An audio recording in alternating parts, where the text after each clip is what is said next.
በተለይ ባለትዳሮች ሶስት ነገሮችን በህይወታቸው ውስጥ መርህ አድርገው ቢይዙ ብዬ አስባለሁ። አንደኛው ተጋፉር፣ ሁለተኛው ተጋፉር ነው፣ ሶስተኛው ፈድል። እነዚህ ሶስት ነገሮች በምንኖርበት ሀያቶች ውስጥ ሌሎች ጋር ኢሽራ ያብሮ መኖርን በምናስበት ጊዜዎች ውስጥ ውጤታማ ሆነን እንድናልፍ ከሚያደርጉን ጉዳያቸው የመጀመሪያው ተጋፉር ነው። ተጋፉር ማለት መተው፣ መርሳት፣ ነገራቶችን ማለፍ። ብዙ ጊዜ የምንቸገረው እያንዳንዱ ነገር ላይ ፍጥጫ ውስጥ የምንገባበት እያንዳንዱ ጉዳይ ለጠመንስ የሚሆንበት ነው።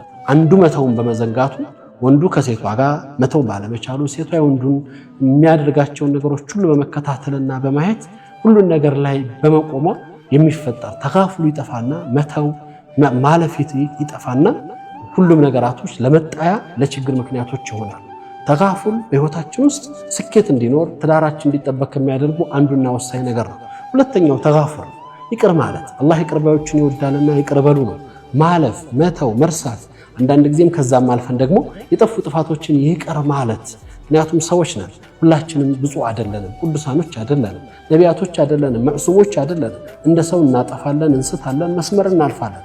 ነቢ መሐመድ ሰለላሁ ዐለይሂ ወሰለም እናታችን አይሻ ጋር በተፈጠረው ችግር ላይ ኢምቲሃን በተደረጉበትና በተጠረጠሩበት ፈተና ውስጥ ወደ አላህ ተመለሽ ጉዳዩ ተፈጽሞ ከምናሆን ነበር ያሉት። ችግሮች አይኖሩም ማለት አይደለም፣ ሊፈጠሩ ይችላሉ፣ እንደ ሰውነታችን ይከሰታል። ይቅር ማለትን መልመዳችን ብዙ ነገሮችን ያክማል። እነዚህ ይቅርታዎች የተሰበሩ ልቦችን ይጠግናሉ። በሶስተኛ ደረጃ ፈድል ወላ ተንሰው الفضل بينكم من القرآن ላይ በህይወታችን ውስጥ ስንኗኗር አንዱ ለሌላው ያለው መልካም ነገር አለ። በህይወት ውስጥ አንዱ ለሌላው ያበረከተው የሰጠው ማንነት አለ። ያንን ማንነት መርሳት መቻል ነው ዋጋ የሚያስከፍል። መልካም ነገሮችን ሁሉ ጊዜ እናስባቸው። ብዙ ነገሮችን ይሸፍናሉ፣ ብዙ ነገሮችን ያክማሉ። ብዙ መልካም ነገሮች በህይወታችን ነን፣ ትንሽ ስህተቶችን ቆጥረን ነው ብዙ እየተጎዳን ያለ ነው።